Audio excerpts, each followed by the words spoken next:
Hey, welcome back to Garbro's Field Desk. This is a channel where all the books come to stay. It's been a while. Yeah, I fell into a bit of a pit, but I'm back out of it now, getting back in the swing of things. It's just how life is, and it fucking sucks. But I have for you today Chapter 5 of Section 222, in which Chapter 6 is already written and sent out to the VAs, so I should be able to get on that pretty quickly. They have till next week. They have till next week to give me the voice files. I will say that we still have a Discord open if you want to join the Discord. That's where you can get the first alerts to the videos. You guys will know when the video's out. You can see all my weird shit that I do through the day, whatever have you, and meme with the rest of the boys. Additionally, before you go to the chapter itself, we gotta go by Redcon 1, and it's with Redcon 1 that you can take care of your body, your mind, and your sleep. So while Redcon 1 has protein powders, supplements, vitamins, that kind of things, they have something that's more important than working out and eating right, and that's sleeping right. And with Redcon 1, they have a sleeping powder that you can use to go to bed faster and sleep more deeply. I use this damn near every night. So far, my favorite flavor is pineapple. I like the pineapple flavor. It's very easy to go down. All you gotta do is you grab a martini shaker. All right, you fill it full of powder, 1 scoop, put some ice in there, shake it up, get it nice and chilly, pour it in, drink it, and you go to bed. And you will feel this sleep powder help you go to bed. Additionally, one of the Discord users, Franter Cakes, has figured out how to make protein powder pancakes with the protein powder. So that's pretty fucking cool if you ask me. But anyway, that's short and sweet. Let's get to the chapter. Chapter 5, Boots Together.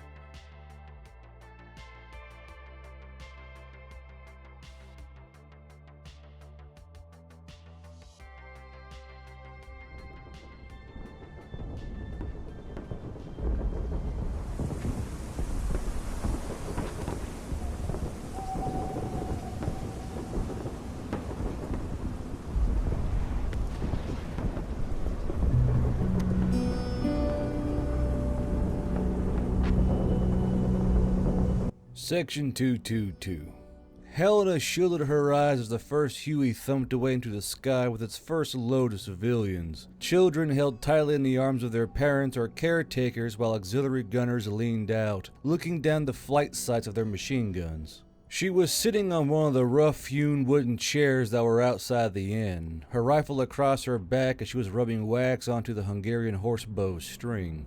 2 more Hueys were choppering in on the approach, and she watched as more civilians were loaded on board, as well as Mullen's body. She swallowed hard when she saw his boots wiggle lifelessly as his cloth-covered body was slid along the deck, but didn't have much longer to view him before more civilians were loaded on board, and the Huey immediately began to lift away. She watched the Huey go, its rotor blades thudding towards the fading night sky as the 3rd Huey came in for its landing. She rubbed at her eyes, and they stung with the urge to sleep, the bow wobbling on her lap.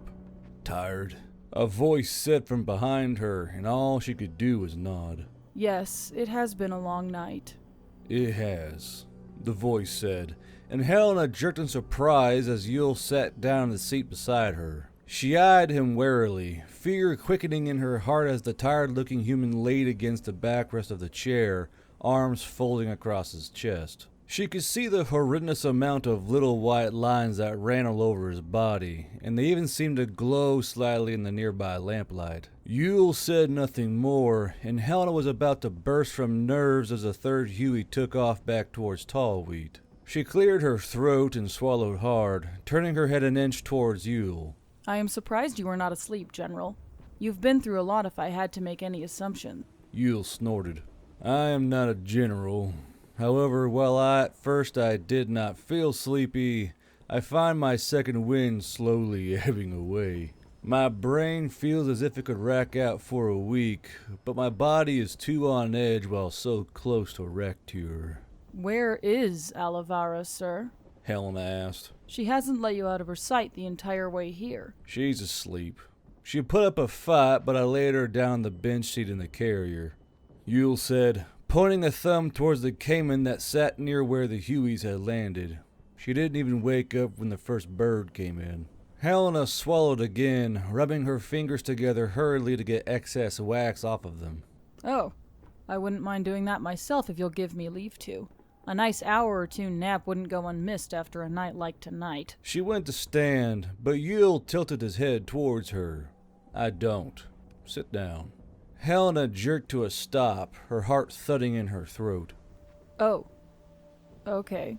She sat back down as Yule stared out into the night sky, the inky, star-filled black beginning to lighten as morning made its moves upon the dawn. The only movement from the human was the occasional blink and the rubbing of a thumb against his newer, fresher undershirt. Silence dragged on for almost 5 minutes before Yule spoke, and Helena was beginning to feel beads of sweat trickle down her shoulders. I spoke to the horsewoman. She appears to be some kind of diplomat.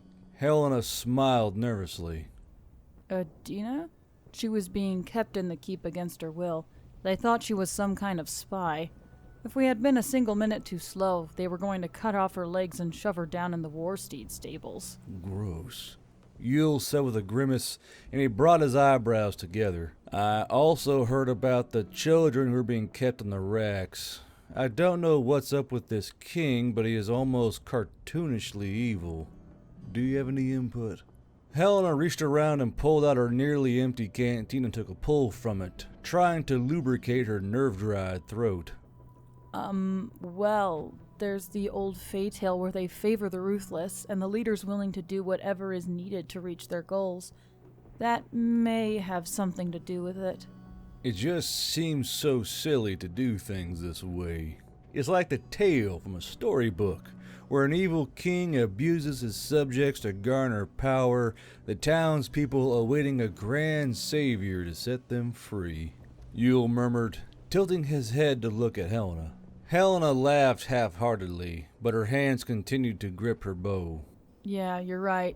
It does sound like something out of a fairy tale. More silence stretched between them. In the distance, the rest of Section 222 was preparing more civilians to travel, and headlights were appearing from the approach the Hueys had come in from. Helena looked to Yule. Who is that? Yule raised his chin. I'd sent out a message for any nearby combat units to show up and help cart civilians to Tall Wheat. That's Cheeky Breeky's outfit.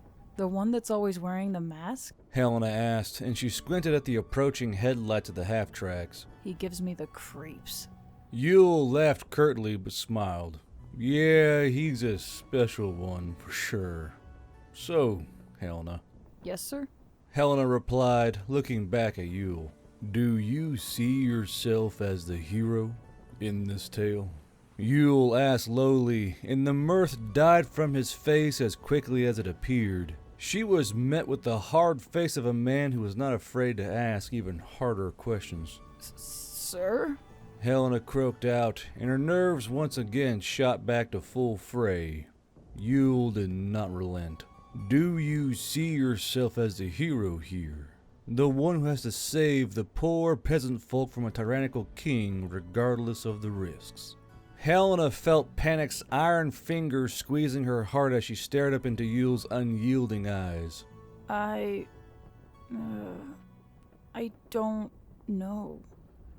I don't know, maybe? Isn't it our job, though? They drilled the creed into our heads all through the basic training. The auxiliary creed made such a profound impact on you, did it? Yule asked. While in the landing area, civilians were clambering into empty and half-empty half-tracks. Cheeky Breeky looked over to Yule, gesturing that there were too many people. Yule unfolded an arm to point at a cluster of wagons, then made a hooking motion with his hand. Helena closed her eyes, more to avoid looking at Yule, and found the words flowing back to her easily. I give away the gentleness of my heart so it may be hardened by the fire of combat. I believe there is no higher calling than to defend the innocent, lift the weak from their knees, and protect what I hold dear. The man beside me is my brother, the woman beside me is my sister. I have no truer family like the men and women who stand beside me. I will bleed for them, as they will bleed for me. Like a blade I will be sharp, honed, and strong until my fate is met. I am the armor that protects the heart of my people. I am the bullet that carries their defiance. I will fight with courage, and only stop fighting when there are none left to stand before me. I will not falter in the face of what is to be done, and will offer all that I am able to give. I do not balk at the prospect of death. If today is the day, so be it, for I am not afraid." When she was done, she opened her eyes to look at Yule and saw that he no longer looked at her, but instead at the rest of the civilians being ushered around, leaving only a scattered handful of people left in town. He no longer looked angry, but instead looked like the tired soldier that he was. He spoke, and his voice sounded solemn. "I believe there's no higher calling than to defend the innocent and lift the weak from their knees." Yule glanced down at Helena, and he breathed in deeply, exhaling at his nose. "Did you feel compelled to save them then, after seeing what was happening in this town?" "Yes." Helena said meekly, and she looked down at her boots. "You felt so strongly about this that you and Momoy butted heads with Mullen over it in the castle. The horsewoman told me about it. Said the two of you behaved most chivalrously." Yule said, attempting to match Adina's accent in only a mildly mocking tone. When Helena said nothing in return, he looked away from her and resettled himself in his seat. "How many did you lose?" "Sir?" Helena asked. "How many of those civilians did you lose?" "Oh." Helena croaked, and she was instantly snatched away from the now and transplanted into the memory of their run to the gate. "I think a couple? 27 or so made it out with us." "Out of?" Yule asked. Helena looked up at the dark sky, sighing out past a lump in her throat. 30-ish. "Some of them got shot, you know," Yule said with raised brows as he looked down at Helena, who tilted her head slightly his direction. "Momoy got shot too. Sergeant Major Mullen died because you and Momoy wanted to rescue those people. Some of the people you rescued died as well. They never made it to see Tall Wheat." Helena stared at Yule, her vision fuzzing as a tear trickled down her cheek. "I know, sir." "If you had followed Mullen's orders, he may as well be alive, as were the civilians who got gunned down," Yule continued, sitting up slightly and turning his chair so he faced Helena. "You felt so strongly about the creed that you were willing to risk not only your lives but the lives of others in order to see them free." Helena bowed her head. Was he going to kill her right here and now for getting one of his humans killed? Did Yule believe in killing those who made his company look bad? Would she never leave this place because she wanted to do the right thing, or at least what she believed to be the right thing? "Yes, sir. You just what, Private Helena?" Yule said, leaning forward and resting his elbows on his knees, fingers folded together. Helena was not sure how to articulate the thoughts running through her head and instead forced out what words she could. "I just felt it was the right thing to do. They wanted to leave. We asked them. After what I saw here in that horrible building, who knows what they were doing in that castle? There was no telling what they may have done to them after we left, or if they blamed them for the message that was sent out. I just knew that they would be safer with us than in that castle. With those bracelets and their debts, I didn't mean for Mullen to die." "I know," Yule said, and Helena noticed with relief that his voice didn't share the same edge it had before. "What you did is complicated, kid," Yule said with a sigh and reached over, turning Helena's seat around so she faced him. Helena was unsettled by how effortless this was for the human. "Yes, those civilians may have been just fine if you had left them. Mullen may still be alive right now. Should you have left? Maybe. Who is to know? You were doing what you believed to be right by those folk." Helena looked up at Yule, then over to the now departing half-tracks, which had hitched themselves to the wagons to haul away any other civilians as well as the auxiliaries who had given up their seats inside the carriers. The satyr woman whom Helena had helped back to the wagon after the wheel burst saw her and waved.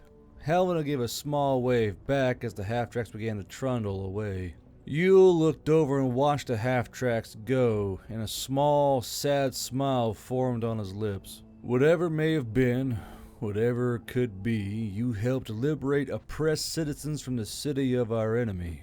You showed extreme bravery in standing up for what you thought was right, but I believe you now know how heavy the price may be for such actions. Today, only a handful of people died, and those who were hurt are healed. Tomorrow it may not be the same, Private. Helena squirmed in her seat. What is my punishment? Punishment? Yule asked, squinting his eyes in confusion. What do you mean? I got one of your humans killed, did I not? Helena said, her fingers tight on the Hungarian horse bow. Yule shook his head from side to side softly and exhaled out his nose. These things happen in war, Private Helena. While your actions resulted in deaths, I have no doubt that if you return to Tallweed, a tale will have already formed about you, Momoy, and the courageous bravery of the auxiliaries. Besides, the memories that are going to haunt you will be punishment enough. That and the mission I have for you. Mission, sir? Helena said, her heart both leaping free of the doom she thought was coming down on her, but also tempered by another avenue Yule may use for revenge. Yep, Yule said, then pointed towards a brace of motorcycles with sidecars that Cheeky Breeky's troops had left. This Adina person is a dignitary, and the horse folk may come in handy in the future. As a sign of good faith, veteran troopers of Section 222 are going to escort her north to Oars. The city was taken during the night, and only now are the chosen children moving to try and take it back. We've sent out Harpy patrols to try and find this contingent she kept yammering on about, and hopefully that will draw them into Oars and assist us in keeping it. Helena smiled tiredly. We're being sent out on a mission already. Yule grinned, and Helena swore there was a touch of evil to the human's eyes. Not to fret. If you want to sleep, just get some rest in the sidecar. Without another word, Yule stood to his feet, dusted off the thighs of his ruined uniform bottoms, then strode away towards the rest of the section. Helena watched him go, her face blank and eyebrows raised, but not sure whether or not she was off the hook or just being given more rope so she could reach the gallows. Yule made it 50 feet towards the Caine before he was accosted by Vitka, who didn't let him pass until she had garnered all the attention, hair ruffles, and attagirls that he had the energy to dispense. It took a while for the Hueys to return, but all three of the large thudding craft landed in the field just beyond the rearward buildings where they had before. Helena and the rest of her section jogged over, pulling out water, ammunition, and other supplies for their mission while everyone else climbed on board. Before Yule got on board, he turned and looked over at those who would be staying behind. For the mission, it was decided that Staff Sergeant Eldehinda would be more than enough to handle the remaining members of Section 222. Vitka, Limik, Momoy, Helena, and Makarat would stay behind to ferry Adina Kepime to Oars via motorcycles, and would travel at Adina's chosen speed. 3 motorcycles with sidecars had been provided, 2 of Clan Brahmanil's R75s and a single Harley WLA of Clan Eagle, of which Momoy was hefting Makarat off of and tossing her into the sidecar of a nearby R75. Yule smirked, saw that they weren't going to pay him any attention as they got themselves together, and hefted himself into the Huey. He sat down in front of Alavara, resting his head on her knees as he stretched out his legs. Boss man is lifting off. Momoy said as he straddled the beefier Harley WLA, and everyone turned to watch as the Huey began to accelerate its blades for takeoff. Yule saw that they were now looking at him and grunted in annoyance. He leaned off of Alavara's knees to slouch up, then whacked his hand to his brow in a tired salute. Helena quickly brought her hand up in a rush, forgot she was holding an open, full metal canteen, and thumped herself in the mouth, causing her to stumble backwards and crash into Limik. Limik cartwheeled over the seat of the R-75 and flung a satchel of stick grenades through the air, hands and feet sprawling as he landed with a whump on the grassy ground. Eldehinda brought her hand to her brow in an answering salute, but turned to look at what was causing the other R-75 to rattle and dropped her salute, holding out her hands in exasperation as she yelled at both the now spluttering, water-soaked Helena and the flailing Limerick, whose horns were stuck in the ground. Vitka didn't even bother to salute, instead waving both wing claws happily to Yule while hopping up and down. Makarat was still struggling to get out of the sidecar seat she was thrown into, and was content to pull off her boot and throw it at Momoy as he saluted, giving Yule a shrug as the boot bounced off his shoulder. That centaur's going to die. Olivara said with a laugh, while everyone else within earshot chuckled. Yule finished off the salute and gave Momoy a wave with the same hand as the Huey began to lift off, while in the distance Helena and Eldehinda helped pry Limerick free of the ground. Oh, I don't know. They did a pretty okay job getting me out. Why do you two decide to practice slapshill comedy when Yule was pulling away? That was supposed to be a nice moment there. Eldehinda growled as she pulled mud away from Limerick's horns, picking off the dark clods and pelting Helena with them. Helena ducked to the side as she wrung water from her braid. He caught me off guard. I mean, we haven't slept for almost a day and some change at this point. Are there any cracks? Limerick said dourly, gingerly feeling his horns as his eyes squeezed with pain. No, there aren't any cracks, you little telly. Now go get the grenades you threw everywhere. Eldehinda said, flicking her fingers to remove any remaining mud and grass. Makarat was not to be ignored and flailed her now bootless feet, having thrown the other one at Momoy after the first. Would someone get me out of this fucking sidecar? Yeah, I'm coming. Momoy said, walking towards her while pulling the laces out of her boots and stuffing them down near the toes. Eldehinda. Vitka said, stepping towards her while Adina tried to work a rucksack over her shoulders. Eldehinda, Vitka is tired. Eldehinda fixed Vitka with an NCO glare. We're all tired, Vitka. But unless the diplomat wants to stop for a nap, I think we're all shit out of luck. Adina perked up her horsey ears and raised her brows. If you are all feeling fatigued from your rescue mission, I have no problems with us traveling for a little bit and finding somewhere to have a respite. Thank fuck. Makarat said with a zombie-like noise as she was hauled from the sidecar, then grunted out when Momoy shoved her boots into her chest. She looked down, contorted her face, then looked up at the Oni. You pulled out all my laces? You're such a prick. Maybe you should keep your boots on your feet then. Momoy said with a warm smile, then grabbed Makarat by the forehead and shoved her back into the sidecar. As Makarat let loose a fusillade of curses and wiggled around in the sidecar, Momoy looked back to Eldehinda. I think we could all use a rest, Sergeant. We'll be no good running around half dead. We'll probably end up crashing these poor motorbikes. Vitka raised a claw. What if Section find an inn? Warm bed with warm food, can prop up talons and have good rest. Vitka like this plan. Who else agree with Vitka? Raise wing. Vitka raised her wing claw into the air, but no one else did, and she glowered. Or Section can just lay in grass like deer and keep eating field ration. Sure, why not? Vitka didn't want warm bed anyway. You get very feisty when you're tired. Limerick said, still wincing from his horns as he packed away the grenades into the sidecar storage trunk. Why don't you have a lie down in my sidecar and rest for a little bit until we pull over? Sidecar is going to shake and rattle by Limerick driving. Vitka said with a pout, and she crossed her wing claws. Limerick gave a soft sigh through his nose, but smiled. What if I put down a few wooby blankets to make it softer? Vitka wiggled her head from side to side as she thought, then wrinkled her nose and bared her fangs. Fine. Vitka nap in sidecar. And adorned to soothe the savage beast. Helena mused to herself as she quickly rebraided her hair, then looked around to Eldehinda.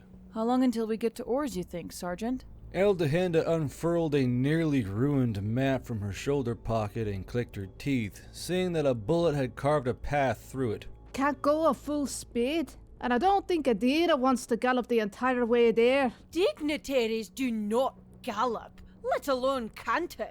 What would it look like if we arrived to a city and looked all sweaty and bedraggled? Erinda said, but was cut off by Eldehinda. She doesn't want to gallop nor canter, yes. We'll take the day getting there and hopefully slip in near dusk. It's an active combat area, so the less noise on the racket the better. Harpies are trying to find their would-be rescuers anyway. Erinda snorted, not particularly appreciating being cut off by the dwarfess, but wiggled her shoulders to settle the rucksack. The Highlands would have sent us moles. They're elite cavalry that travel light and practice the more uncouth forms of war. Would be a group of around 20 or 30. Special forces sent out for a single dignitary. Limerick asked as he began laying out whoopee blankets inside the sidecar of his R-75. Are you family or something? The Highlands and I are not family, but we have a special relationship nonetheless. Erinda said proudly, but her smile faltered as Helena, Momoy, and Makarat all shared a glance. Not in that way, whatever your Tardnals may be thinking of. We play games together in our free time. Eldehinda raised her brows and leaned in towards a smiling Limerick. Oh, there's a new fact. I didn't know the centaurs were into those kinds of games. Gaming! Erinda barked, bringing up both hands and miming moving things around. Wargaming! We practice tactics and simulated war games. It's a hobby both he and I share. Ah, Makarat said, leaning out from tying a boot off. you mean the clubs you folk have in your cities, with the big tables and fake trees? Yes, those. Erinda said with a triumphant smile and gestured with a hand towards Makarat. I see at least one of your number is cultured. Yeah, I read about them in my father's library. Makarat said, tying off her last boot. It was funny how they began. Who knew an entire hobby could be started by an argument in a... The history of where they began is not important. Erinda said gruffly and reached around for one of the canteens hanging off of her rucksack. What matters is the here and... I said the history is not important! Erinda saw that Makarat was leaning up to Momoy with her hand to her mouth and quickly sped over, throwing her canteen at Makarat, who barked at a laugh and ducked into the cover of her sidecar, the canteen thudding off the spare wheel and rolling into the grass. After making Makarat swear to remain silent on the history of the Centaur wargaming cultural beginnings, Eldehinda straddled one of the R-75s. All right. Vitka and Limerick in one car, Helena with me, then Momoy and Makarat in another. Erinda, I want you just to trot along beside me near the front. No need to choke the dust the entire way. Let's keep it in third gear or so and just put her along until we can find a place to rest. Everyone agreed, and Helena got comfortable inside of the R-75 sidecar as Eldehinda kicked the engine to life. Glad no one fought me for the R-75. Eldehinda muttered as she squeezed the clutch and put the gearbox in the first. These come with an extended shifter, while the Harley requires a heel spur. With everything packed away, Helena looked over her shoulder at the now empty village and wondered to herself if anyone would ever come back to this place. Would they want to? After all that's happened, would it be better to start anew or come back to a marred ancestral home? She put no more mind to it as Eldehinda began to pull away towards the road, Erinda gamely trotting next to them as the other motorbikes pulled in behind them in a V-shape. Helena knew she should stay awake, but the rocking and rattling of the sidecar was enough to jiggle her mind to the slumbering dark. She only woke up when she felt Eldehinda veering off the road towards a cluster of trees. Helena scrambled up and saw Erinda waving at Eldehinda and understood what was going on. She find a nice place for us to rest? Helena asked, raising her voice over the sound of the engine. Good a place as any. Eldehinda answered and wormed the bike within the cover of the trees. The rest of the bikes followed suit, and with a bit of creative camo netting, they were neatly hidden within their leafy cover. I do like these backpacks the humans designed. Erinda said, pulling it off of her shoulders and holding it out in front of her. I barely even felt the weight. Must be this little cage thing that does that. You should have had them make you a pair of boots or something. Limerick said, then rustled around inside his book-filled bag until he pulled out a tattered equine magazine. Here, Erinda, have a look. There's a whole chapter on something called easy boots. Humans have an entire literary series just about horseshoes.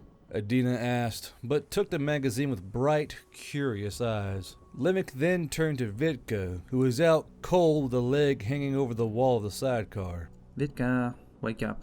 Vitka growled and bared her fangs at Limerick. Limerick drew his lips back to a line. Vitka, you slept the entire way here. It's time for me to get some rest and you to take watch in the trees. Adorn can go sit in tree.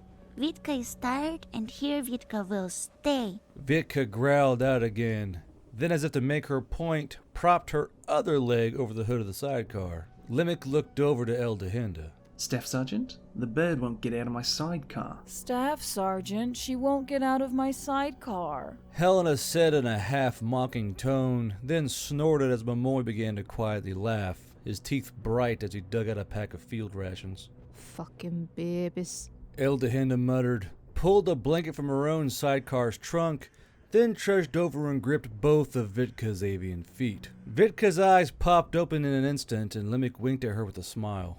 Vitka is awake. Vitka cried out, but it fell upon deaf ears as the strong hands and arm muscles of Eldehinda ripped her out of the sidecar with a screech. Within seconds, Vitka was wrapped safely within the confines of a blanket, and Eldehinda was unscrewing the cap to a spare canteen. Oh, I'll guarantee you'll be wide awake for your watch, my pretty little birdie. Vitka bristled. Wait, Eldehinda, wait. Vitka is wide awake. See? Vitka will take double watch right now. Vitka howled as Eldehinda began to dribble water onto her face, and the harpy spluttered and did her best to wriggle away. Helena blinked at the ruckus, then looked to Momoy. Is there a... Himalaya harpies are not keen to get wet, which is why they normally smell pungent. Momoy said as he smiled happily, cutting a slice of fresh cheese that was in his field ration. They bathe more in the auxiliaries, but tend to do the bare minimum. Helena looked back over to Vitka, who was attempting to crawl away like a towing worm to escape Eldehinda, who was now pouring water in a stream over her head as she screeched. Seems an overreaction to a bit of water. Helena mused, but Momoy just laughed again. Yes, well, she also doesn't wash her hair until she absolutely has to when Yule makes a mess of it. Helena hummed in her throat as the realization hit her. Ah, the head pats. Now I remember. Vitka's luck all gone. Vitka wailed as she slumped to the ground, angrily kicking her talons like a windmill while her hair clung to her face in wet strands. Eldehinda drank what was left of the canteen and tossed it into the sidecar of her R75. Oh, quit your caterwauling, you big baby. I left a part of your hair, did I? Good luck all gone. Vitka keened, but Helena stepped over with one of her spare undershirts and began to mop up Vitka's wet face. She only got you a little wet, Vitka. There's still plenty of dry hair and what I presume to be luck. Vitka sniffed, closing an eye as Helena wiped her cheek. Will Vitka get in trouble if Vitka killed the dwarf? Eldehinda and Makarat chortled, but Helena just shook her head. Yes, Vitka will get in trouble and never again get head pats from Yule for a job well done.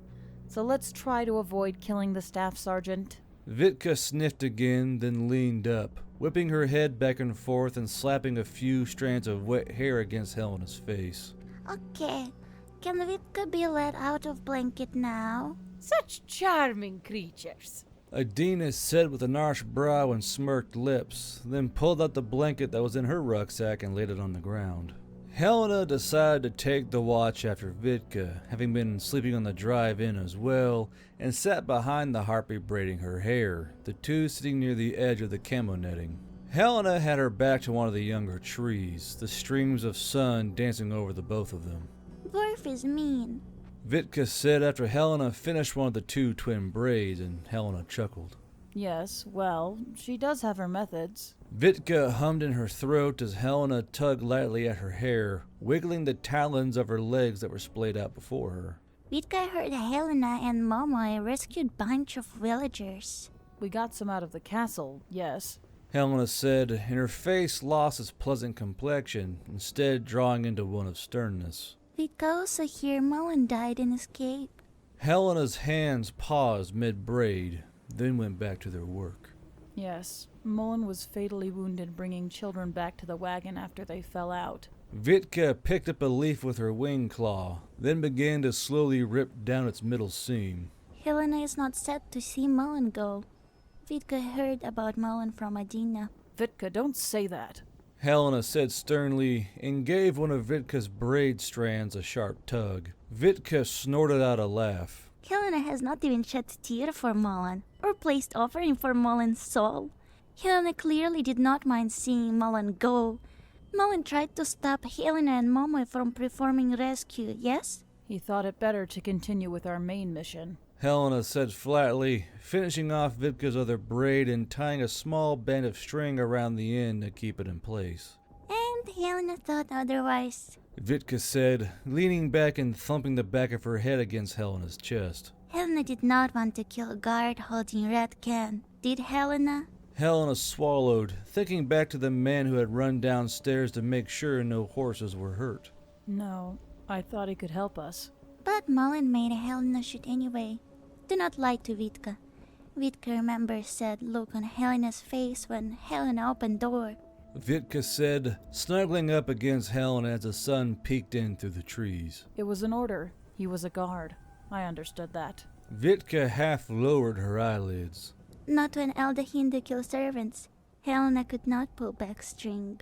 The bow wouldn't let me pull it back. Helena said, blowing a stray hair of Vitka's away from her nostril. Whatever. Helena did not want to kill servants anyway. Then Mullen wanted to leave behind Horsey Adina, and Helena wanted to bring Horsey Adina along with. Vitka yawned, her jaws popping quietly before she continued. Mullen wanted to leave behind other servants, but Helena wanted to bring servants with. Vitka believes Helena was not sad to see Mullen go. No tears, no offering, not even glug of wine to splash against grass. Helena wasn't sure what to say, and her chest felt tight. I'm not happy to see Mullen go, Vitka. I am happy that I was able to bring Adina and the refugees to safety, but seeing Mullen die was never on my plans for the day. Meh. Vitka said, and she folded her wing claws over her lap. Did Mullen even say anything while dying? Vitka swallowed audibly and stared into the grass ahead of them, the wind softly blowing leaves across the fading green strands. No, he didn't say anything. Do not lie to Vitka. Vitka said drowsily, but Helena felt the harpy's head slump against her chest, and within seconds the soft breathing of sleep was the only other retort to come from Vitka. Helena breathed out of her nose, then leaned back against the trunk of the young tree, letting her hands rest idle on the grass as she stared out into the distance. She stopped her sulking when her stomach gave a growl, and she worked around the soundly sleeping Vitka as she rustled one of the field rations she had brought along from a nearby bag. She ate absent-mindedly, working chunks of cheese and bread into her mouth alongside strips of salted fish and smoked hard sausages. Vitka made drinking from her canteen difficult, but she managed. An hour passed before Eldehinda made her way to relieve her, and Helena was able to lead Vitka to a sidecar, the harpy promptly falling back to sleep. Helena realized she was wearing the same uniform she had worn all through the night and took the opportunity of everyone sleeping to change, slipping behind a larger tree and pulling on a fresh uniform, underwear and undershirt included.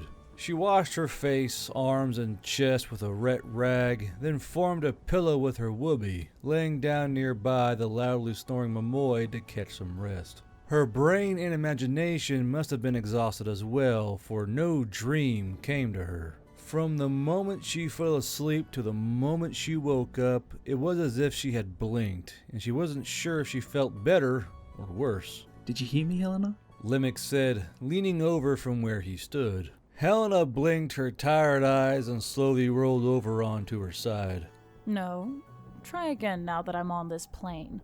Limerick laughed softly. I said Eldehinda wants to get a move on. How long was I out? Helena asked, sitting up and pulling a curious caterpillar from her hand, then setting it back down onto the grass. I'd say about 5 hours. It's afternoon now. Limerick said, then looked out towards the road. There's ramblings in the distance, and Eldehinda thinks someone is skirmishing out there. Helena reached up with her hands and stretched, popping muscles in places she didn't remember them being. Sounds like a poor place for 3 motorbikes. Yes, well, Eldehinda wants to move along the road, so tally-ho, and off we go. Limerick said, then turned and walked back towards the rest of the section who were also slowly rising from a too-short slumber.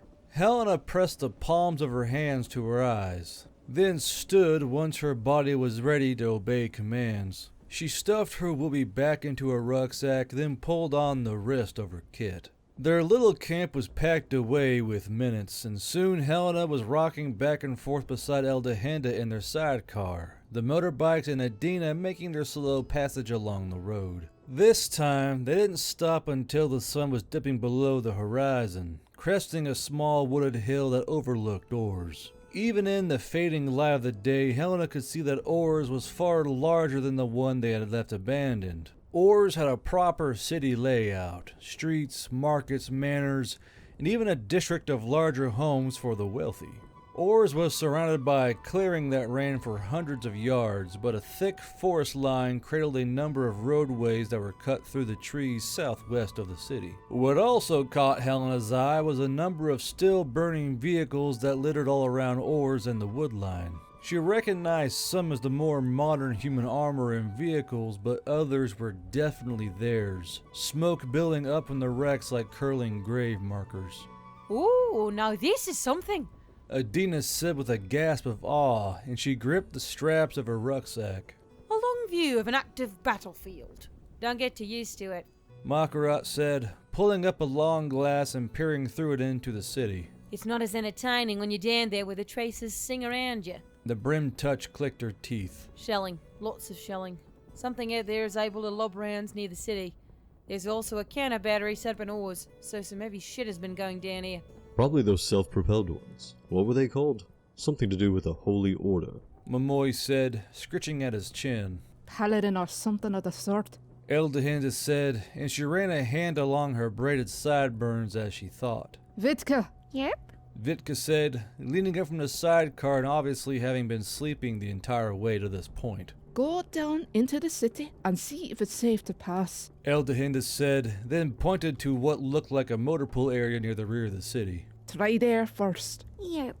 Vitka replied with a growl, but began to beat her wings and gain altitude. Helena was watching the woodline itself as Vitka began a low flight. Then she got a bad feeling and stood up in the sidecar. She wasn't sure what it was, but even from this far away, she just had this faint feeling of eyes resting on her. Wait, I don't think she should be flying right now.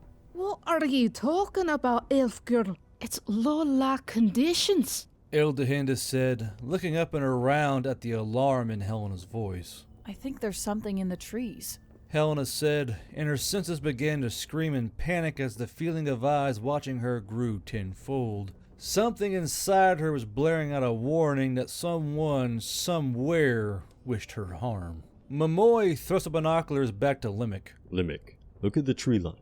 Do you see anything? Limerick fumbled with the binoculars and quickly brought them to his eyes, scanning along the forest line all the way over in the distance. What in the graces am I even looking for? Helena? Momoy asked, as not even he was sure what Limerick should have been looking for. Erinda held her hands out, palms up.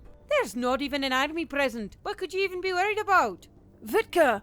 Helena screamed and the harpy stopped. Hanging in the air, she turned around to look back at the top of the hill. Vitka, get back here! I don't even see. Oh shit. Limerick said numbly as he threw the binoculars down between his legs. He spun the dwarven MG3 machine gun mounted on the sidecar. Depressing the trigger at the same time, the tree line erupted with tracers. Vitka, get down! Helena screamed as she too spun her MG3 to the left, pulling back the trigger and sending a bloom of purple tracers zipping through the air at the tree line. Red and purple tracers arced over the clearing like maddened glow bugs. Erinda was in awe, standing still as she watched the covering fire from the motorbikes cascade down towards the forest, while the forest opened up at both the city of Oars and where they saw Vitka land. Oars responded in kind and poured purple tracers where they saw the flashes. Erinda took a tentative step back as Momoy pulled the M240 Bravo from off his shoulder, having taken it as a replacement for his rifle. How beautiful. Eldehinda kicked the engine back to life and slammed the gearbox in the first, roaring off towards Vitka as Momoy slammed himself to the ground, bipod out an M240 Bravo roaring alongside the MG3. Helena's teeth rattled as she pulled another belt of ammunition from a soft pouch and linked it together with her shorter one, her hands shaking from both fear, adrenaline, and the rocking of the motorbike. Ahead, she could see rounds impacting not only all around Vitka, but the tracers must have been kissing her from how close they were. How did you know they were there? Eldehinda yelled out as she made a beeline for Vitka, who was hugging the ground so tightly she looked as if she was trying to imagine she was grass. Helena got the belts linked together and braced herself, readying for when the forest was on her side. I just had a feeling it was something I would do during an ambush. Lucky ass elves. Eldehinda growled as she shifted down a gear and turned the wheel, skidding along the grass, mud, and around Vitka. Get on, Vitka! Vitka said Eldehinda washed away luck. Vitka shouted as she clambered onto the motorbike and dug her wing claws into the rubber of the spare wheel on the sidecar's trunk. Helena pushed the gun so hard to the right that it was almost perpendicular to the sidecar and let loose another torrent of purple tracers. As the motorbike swung, slid, and rumbled along the rough ground, her aim became more and more suppressive than accurate, sometimes hitting the ground 20 yards in front of her and ricocheting off into the unknown. Those in the tree line appeared to take offense, as now returning fire snapped and cracked past them, striking off the ground and throwing puds of dirt into the air. Helena felt one round just brush past the back of her neck, and she heard Eldehinda scream in rage and pain. Are you fucking joking me? Vitka laughed shakily, happy for the distraction. Shot in cheek again. Better your cheek than my neck. Helena cried out as the oars counter battery began to open up, throwing high explosive rounds into the forest at the whim of their aim. They crested back into the safety of their hill at the same time the opposing artillery's rounds landed, shattering the ground around where Vitka had been and at random points before the city. One round went long and reduced what looked like a tavern into fragments of wood and furniture. The gunfire continued behind them as the bike came to a halt, and Eldehinda rolled off the seat and limped angrily back towards Makarat. Can't fucking believe the same chick. What is with lead in my ass? I have no idea. Makarat pulled out a small health potion from her medical pouch, then squinted. Why, you've been shot in the ass twice? You were there for the first one, you dopey-headed hombre. Eldehinda roared, then came down onto her good hip with a hiss. Oh yeah, in the castle. Feels like ages ago. Makarat said with a laugh as she handed Eldehinda the healing potion and pulled out a pair of pliers. No extra wound though, gotta dig into your cheek meats for a minute. Oh, just hurry the fuck up. Eldehinda said as she pulled out the cork with her teeth, then spat it out, downing the potion. Helena jumped out of her sidecar and grabbed Vitka by the shoulders, the harpy still clinging to the spare tire. Are you hurt, Vitka? Nope, Vitka fine. Vitka said, but Helena could see her entire body shaking and vibrating with adrenaline. Vitka must have had just enough fuel luck. Did Helena see where artillery strike? Vitka was just there, laying down moments before. As Helena helped Vitka off the back of the sidecar, she looked down to inspect the harpy for wounds. While she found that thankfully Vitka only had a few scrapes and bumps, something else was awry. Helena cleared her throat and looked up into Vitka's eyes. Vitka, do you have a spare pair of uniform bottoms in your rucksack? Uh-huh. Vitka replied, and Helena helped her hide behind the cover of the farthest back motorbike to change clothes. As Helena tossed Vitka's piss-soaked uniform bottoms over the rear bumper of the sidecar, she saw Erinda watching Makarat intently. Erinda watched Makra as she twisted the pliers, gripping something halfway into Eldehinda's ass cheek as she spoke to the dwarfess. Probably a ricochet. Only reason why I didn't keep going through your tender cheek meats here. I don't care what it is. Just pull it out. Eldehinda roared, her fists full of grass. You're just digging around in there. Here. Erinda asked, looking over towards Momoy, who was slapping in a fresh belt, and Limik looking around for bandages, having gotten a graze on the arm. Well, yeah, if she doesn't pull it out, the thing's going to get healed inside there. Momoy called out, jogging back over and setting down his machine gun. Limik coughed out a laugh as he wrapped his bullet-grazed arm. If they don't do it now, she's gonna get actually healed by a medic, and then her chairwarmer will give birth to a bullet. Not a very pleasant experience, and can be harmful. Infections and all that. And here it is. It's a boy! Congratulations, Eldehinda! Makarat laughed out as she held the malformed bullet aloft, blood streaking down her hand and arm. I hate you so much. Eldehinda said with a sigh, the wound already beginning to slowly close. Oh my! Oh! Adina started, clamping her hand to her mouth as she stared wide-eyed at the gore-covered bullet. She failed to contain herself and vomit pushed past her hand, causing everyone nearby to dive for cover. Makarat shrunk away, kicking along the ground while still holding up the bullet. Oh, come on, not on the boots! Not on me either. Eldehinda screamed, barely managing to roll away from the splash of wretch on the ground. Helena smiled in a horrified way, pulling out fresh underwear from Vitka's pack and handing them over without looking as she watched everything unfold. Well, Vitka, it could be worse.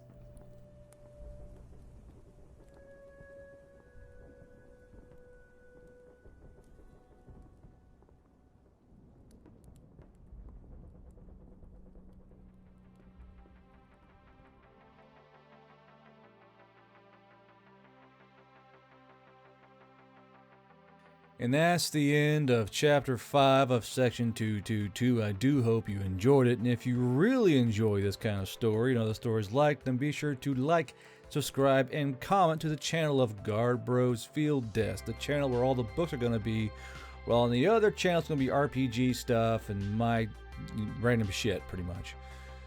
Now, if you really like the story, there's a Ko-fi link where you can donate to the story, or a particular VA you want to donate to, because right now we're not monetized and YouTube fucking hates my guts anyway, so meh. But just $1 helps more than you know. If 100 people give $1, I'd be having enough to pay the VAs and be content with that. Almost all the money goes to the VAs, and it's really where it all mostly goes to. But there you go. Be sure to stop by Redcon 1 to get all your supplement needs. Stop by the Discord. A Discord link will be down below. It'll expire in 7 days, though, so if you're going to join that time, or you got to wait till the next video comes out, yada yada blah blah. You know how this shit works. But thank you for listening. We all here do thank you. And here's the big roster of VAs, because I always forget. I'm going back and forth on a lot. I'll probably forget somebody. So here's all we got. Here's the gang. Here's the VAs of Guard Bros Field Desk. And until we see you next time on this side of the veil, this is Garberia. Eldehinda muttered, pulled a blanket from her own sidecar's trunk, then trudged over and gripped both of the What can you see, Makarat? I'm not I can't say it. I'm not the shitty Irish accent for this one. What can you see, Makarat? Fucking bastard! This time they didn't stop until the sun was dipping below the horizon. Horizon? Horizon? Why did I say horizon? It took a while for the Hueys to return, but all three of the large thudding craft landed in the field just beyond the rearward